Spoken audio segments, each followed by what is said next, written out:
एक बार फिर से मैं ज्योति, सहायक आचार्य हिंदी विभागाध्यक्ष, आज के इस लेक्चर वीडियो में मैं आप सभी का हार्दिक स्वागत करती हूँ। प्रिय विद्यार्थियों, स्नातक तृतीय वर्ष के पाठ्यक्रम में भक्ति काल के अंतर्गत आज हम कृष्ण काव्य धारा का अध्ययन करेंगे।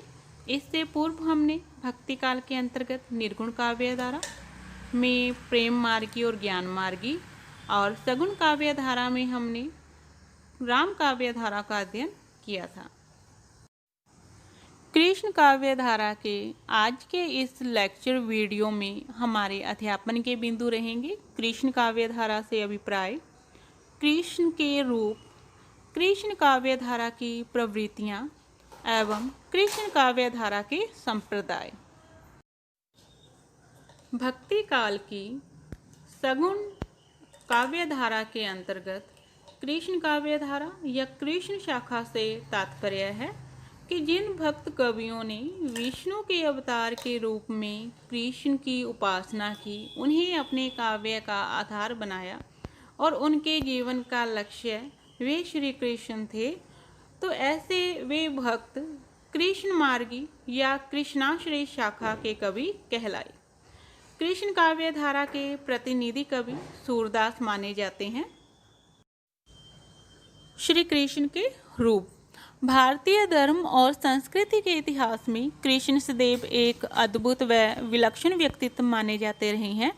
हमारी प्राचीन ग्रंथों में यत्र तत्र कृष्ण का उल्लेख मिलता है, जिससे उनके जीवन के विभिन्न रूपों का पता चलता है।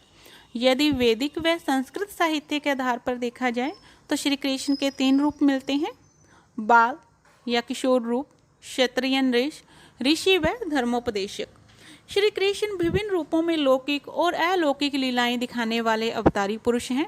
गीता, महाभारत व विविध पुराणों में उन्हीं के इन विविध रूपों के दर्शन होते हैं। कृष्ण महाभारत काल में ही अपने समाज में पूजनीय माने जाते थे। वे समय समय पर सलाह देकर धर्म और राजनीति का समान रूप से संचालन करते थे। लोगों में उनके प्रति श्रद्धा और आस्था का भाव था।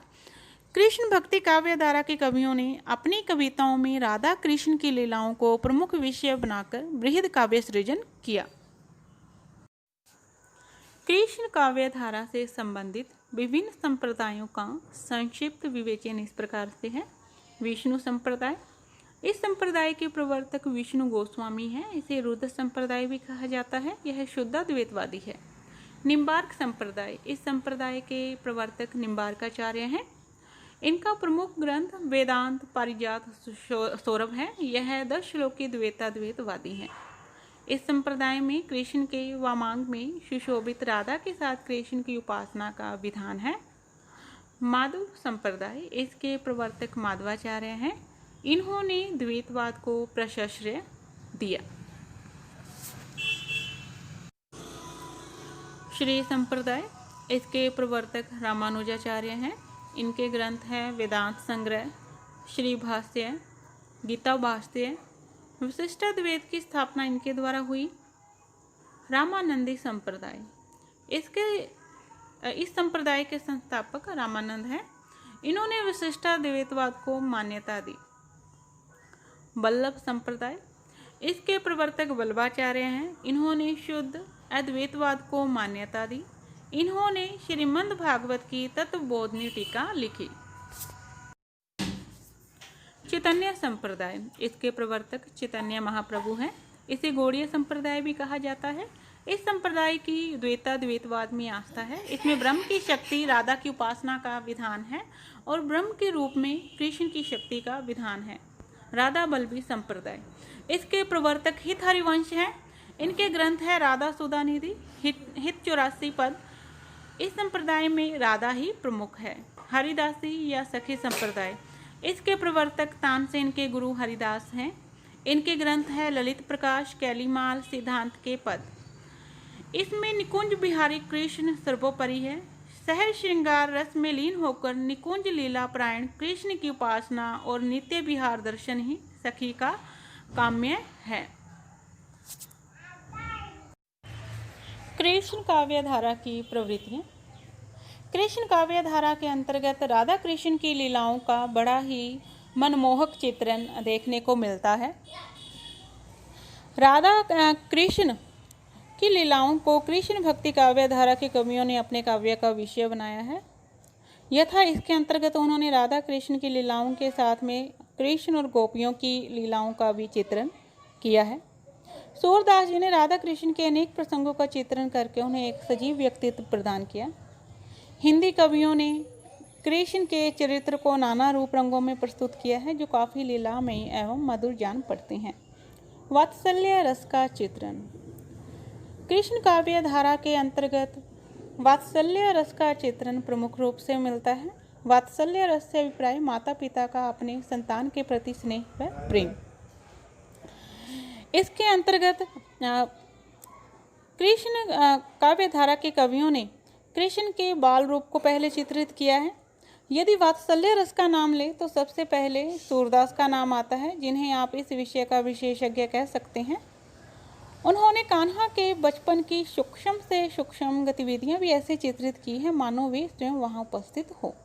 यथा एक उदाहरण, मैया कब हो बढ़ेगी चोटी, कितनी बार मोहि दूध पियावत, यह अजहू है छोटी।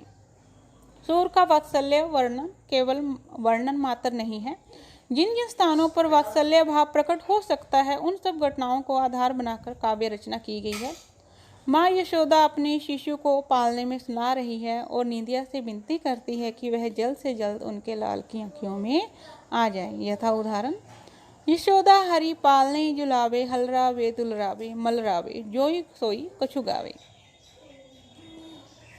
श्रृंगार का वर्णन। कृष्ण काव्य धारा के कवियों ने कृष्ण गोपियों व राधा के प्रेम वर्णन में पूरी स्वच्छंदता से श्रृंगार रस का वर्णन किया है। श्रृंगार रस के संयोग व वियोग दोनों पक्षों का बड़ा ही मनमोहक व सुंदर चित्रण इन कवियों द्वारा किया है। यथा एक उदाहरण, तुम पे कौन दुहावे गैया, इत चितवत उतधार चलावत, यही सिखायो मैया। इसी प्रकार से भक्ति भावना। कृष्ण काव्य धारा के कवियों ने मुख्य रूप से दास्य साख्य व माधुर्य भाव की भक्ति भावना को अपने काव्य में व्यक्त किया है। यदि भक्त भावना के विषय में बात करें तो कृष्ण भक्त कवियों में सूरदास, कुम्भनदास, मीरा, रसकान का नाम उल्लेखनीय है। मीरा की भक्ति जहाँ माधुर्य भाव की थी, उन्होंने श्री कृष्ण को अपने पति मानकर अपने मनोभावों की अभिव्यक्ति की है। वहीं सूरदास ने वात्सल्य, दास्य भाव और साख्य भाव की भक्ति को अपने काव्य में अभिव्यक्त किया है। इसी प्रकार से इन्होंने नवदा भक्ति भावना को अपने काव्य में प्रस्तुत किया है। नवदा भक्ति के अंतर्गत यथा श्रवण, कीर्तन आदि को लिया जाता है। ब्रज भाषा व अन्य भाषाओं का प्रयोग। कृष्ण धारा काव्य के कवियों ने निसंकोच कृष्ण की जन्मभूमि में प्रचलित ब्रज भाषा को ही अपने काव्य में प्रयुक्त किया। सूरदास व नंददास जैसे कवियों ने भाषा के रूप को इतना निखार दिया कि कुछ समय बाद यह समस्त उत्तरी भारत की साहित्यिक भाषा बन गई। यहाँ तक कि हिंदी साहित्य के मध्यकाल की प्रमुख भाषा ब्रज भाषा रही। यद्यपि ब्रज भाषा के अतिरिक्त कवियों ने अपनी अपनी मातृभाषाओं में भी कृष्ण काव्य की रचना की। यथा विद्यापति ने मैथिली भाषा में अनेक भाव प्रकट किए, मीरा ने राजस्थानी भाषा में अपने भाव प्रकट किए। रस वर्णन। कृष्ण काव्य धारा के कवियों ने प्रमुखतः वात्सल्य रस, श्रृंगार रस और शांत रस का प्रयोग अपने काव्य में किया है। श्रृंगार रस के अंतर्गत इन्होंने राधा कृष्ण गोपियों की लीलाओं को दिखाया है। वात्सल्य रस के अंतर्गत देवकी और यशोदा के वात्सल्य भाव को अभिव्यक्त किया है। और शांत रस के अंतर्गत इन्होंने कृष्ण की विस्मयकारी अलौकिक लीलाओं के कारण अद्भुत रस का भी इन्होंने चित्रण किया है। मुख्य रस भक्ति ही ठहरता है, जिसमें वात्सल्य, श्रृंगार और शांत तीनों रसों का सुंदर मिश्रण है। यत्र तत्र निर्वेद का भी चित्रण विशेषतः सूर और मीरा के काव्य में मिलता है। माधुर्य भाव का चित्रण अद्वितीय रूप से हुआ है। श्रृंगार के संयोग और वियोग दोनों पक्षों का अत्यंत मनोहारी चित्रण किया गया है। राधा कृष्ण के रूप चित्रण में नक्षिक वर्णन और श्रृंगारिक संबंध चित्रण में नायक नायिका भेद के वर्णन का भी विकास हुआ है। सामाजिक पक्ष,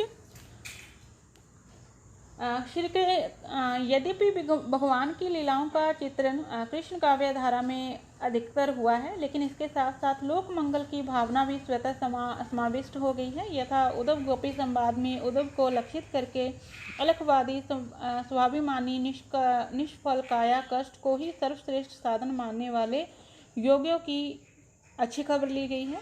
उपदेशात्मकता का अभाव है। संपूर्ण काव्य सरस और रमणीय है। काव्य रूप, संपूर्ण कृष्ण काव्य धारा का जो काव्य है, जो साहित्य है, वह मुक्तक शैली में ही है। अधिकांश रचनाएं गेय पदों के रूप में हुई है। कुछ कवियों ने सवैया और घनाक्षरी तथा अन्य छंदों का भी प्रयोग किया है।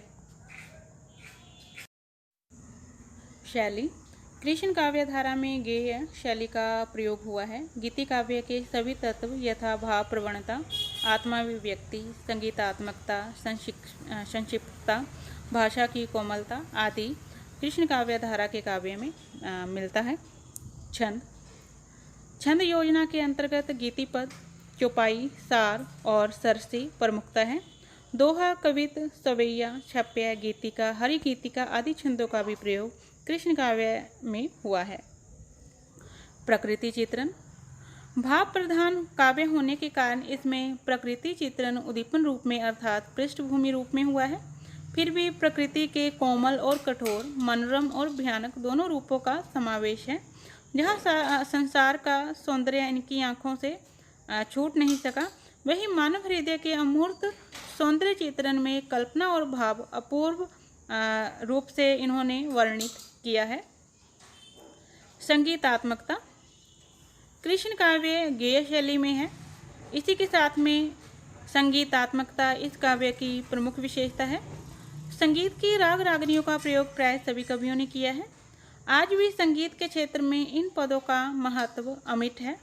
सूर, मीरा, हित हरिवंश, हरिदास आदि कवियों के पदों में संगीत की अपूर्व छटा मिलती है।